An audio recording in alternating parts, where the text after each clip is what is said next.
में बुरी तरह से हारी है, वह बड़ा कारण यह है कि नीतीश कुमार को वो संयोजक नहीं बनाया गया, उनके चेहरे पर चुनाव नहीं लड़ने की बात नहीं हो रही है। क्या मानते हैं कि आज भी जेडीयू बात देख रही है? देखिए, यह स्टेटमेंट तो बिल्कुल हास्यास्पद है। जनता दल यूनाइटेड ने मध्य प्रदेश में 10 सीटों पर अपना उम्मीदवार उतारा था और उन 10 सीटों में कहीं 50 वोट उनके उम्मीदवार को मिला है, कहीं 75 वोट मिला है, कहीं 100 वोट, कहीं 150 वोट मिला है। अगर नीतीश कुमार जी का या जेडीयू का इस्तेमाल वहां होता, यही न होता कि उन क्षेत्रों में कांग्रेस पार्टी के उम्मीदवार को जो वोट मिला होगा उसमें 50 वोट की जगह 100 वोट और ऐड हो जाता, कहीं 70 वोट ऐड हो जाता, जो जेडीयू को मिल गया कांग्रेस के साथ जाता। तो इसके आधार पर अगर कोई कहे कि अगर मिलजुल कर लड़ते चुनाव, जेडीयू को पूछा जाता तो परिणाम कुछ और होता, ये तो बिल्कुल हास्यास्पद है ना। अब जेडीयू खुद ही हास्यास्पद पार्टी बन गई है, इसलिए उस पार्टी के नेता कुछ भी बोले तो सारी चीजें हास्यास्पद होती ही है। और उनका यह स्टेटमेंट भी कोई भी सुनेगा तो हंसेगा, इससे ज्यादा इस पर क्या टिप्पणी। लेकिन बैठक टल गई है, लगता है सर कि बैठक होने वाली है, उसका ज्यादा इफेक्ट नहीं हो रहा है, इसलिए बैठक टल जाएगा। हाँ, निश्चित रूप से देखिए, ये लोग बैठक करे न करे उनका विषय है, लेकिन इससे कोई फर्क नहीं पड़ने वाला है आगे की राजनीति के लिए। और इसी तरह से आपस में हमने तो पहले भी कहा कि स्वार्थ के आधार पे की गई दोस्ती कभी सफल नहीं हो सकती।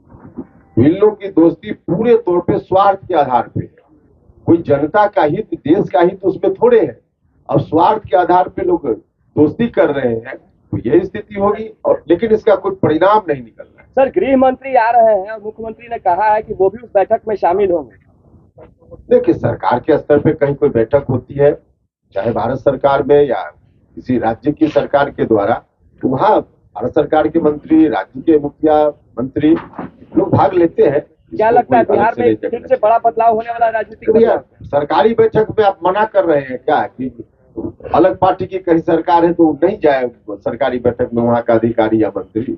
ऐसा थोड़े होता। भूपेंद्र जी, शिक्षा राज्य मंत्री रहते हैं ना, से डीएलईडी करवाया गया था, अब सुप्रीम कोर्ट ने उसे अमान्य घोषित कर दिया। 14 लाख अभ्यर्थी सड़क पे, उनका कहना कि गजट में शामिल कर दिया जाएगा ताकि हम लोग का रोजगार का अवसर मिल सके। फिर क्या कहेंगे? देखिए, इसके बारे में हम स्पेसिफिक अलग से जानेंगे तब कुछ कहेंगे। जैसे कि सर, मुख्यमंत्री नीतीश कुमार बीमार थे, आज उन्होंने आकर बयान दिया कि कई लोग कई तरह की बातें कर रहे थे, लेकिन वो बुखार उनको लगा था, फिर भी ज्यादा बुखार नहीं था, 5 दिन तक वो महटिया के मुंह पड़े रहे। इस तरह के बयान मुख्यमंत्री के तौर पे जब कुछ सवाल किया गया।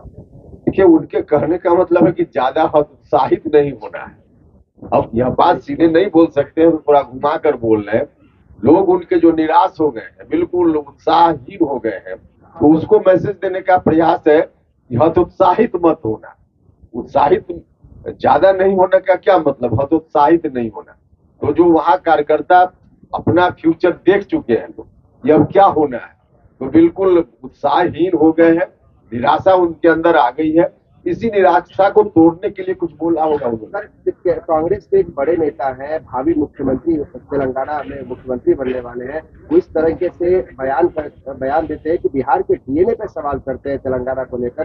तो क्या इस तरीके से कांग्रेस को भी अपने आप को देखना होगा कि किस तरीके से आप बात कर रहे हैं? देखिए, निश्चित रूप से कहीं का किसी भी राज्य का कोई भी व्यक्ति, छोटा हो बड़ा हो, और खास करके उस लेवल का कोई व्यक्ति जिसके बारे में आप चर्चा कर रहे हो, कहीं से इस तरह का स्टेटमेंट किसी राज्य के प्रति दे तो यह असंवैधानिक है, पूरे तौर पे गलत है, उसकी जितनी निंदा की जाए कम है। लेकिन कांग्रेस पार्टी को देखना चाहिए कि आखिर कैसे कांग्रेस पार्टी अंकुश लगाए। अगर नहीं तो फिर लोग आगे, बिहार के लोग हैं, हर जगह फरियाने के लिए सक्षम है।